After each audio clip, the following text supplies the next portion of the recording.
Lo pernah bayangin, siapa orang pertama yang mikir buat lap pakai tisu? Gue kasih tahu, sejarah tisu tuh nggak serandom itu. Semua berawal dari Tiongkok, abad kedua. Tapi bukan tisu kayak sekarang. Lebih mirip kertas besar buat kebersihan kerajaan. Tahun 1393, catatan bilang Kaisar Hongwu minta dibuatkan 720.000 lembar kertas. Buat cebok. Iya, cebok. Baru di awal 1900-an, tisu modern muncul di barat. Awalnya, bukan buat ngelap ingus. Tahun 1924, tisu diciptakan buat pengganti masker perang. Tapi cewek-cewek malah pakai buat hapus makeup. Tahun 1924, akhirnya, tisu jadi kebutuhan harian di seluruh dunia. Lo pernah bayangin, siapa orang pertama yang mikir buat lap pakai tisu? Gue kasih tahu, sejarah tisu tuh nggak serandom itu. Semua berawal dari Tiongkok, abad kedua. Tapi bukan tisu kayak sekarang.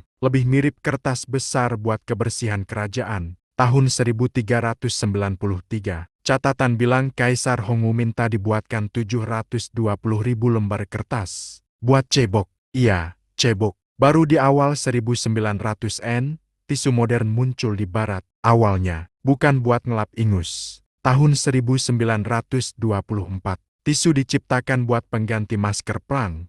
Tapi cewek-cewek malah pakai buat hapus makeup. Tahun 1924, akhirnya, tisu jadi kebutuhan harian di seluruh dunia.